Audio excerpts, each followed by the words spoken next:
वजन कमी करायचंय म्हणजे भात बंद करावाच लागतो का? जर तुम्ही पण असं समजत असाल तर ही रील शेवटपर्यंत नक्की बघा. नंबर 1, वजन वाढतं कारण भात खाल्ला नाही तर तो कसा खाल्ला हे महत्वाचं असतं.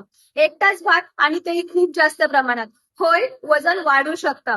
पण भातासोबत प्रोटीन, फायबर असलं तर ब्लड शुगर कंट्रोल राहते आणि फॅट बर्निंग सुरू होते. नंबर 2, ग्लायसोमिक इंडेक्स जीआयचा विचार करा, फक्त भाताचा नाही. पांढऱ्या तांदळाचा जीआय हा जास्त आहे, पण जर तो प्रोटीन फायबर सोबत घेतला तर ब्लड शुगरवर परिणाम कमी होतो. म्हणजेच तो फॅट स्टोरिंग हार्मोन्स इन्सुलिन जास्त रिलीज करत नाही. नंबर 3, भात प्लस भाकरी म्हणजे शरीरावर डबल कार्बोहायड्रेटचा लोड. भात म्हणजे तांदूळ आणि भाकरी म्हणजे गहू, ज्वारी, बाजरी. हे दोन्ही स्टार्च कार्ब्स आहेत.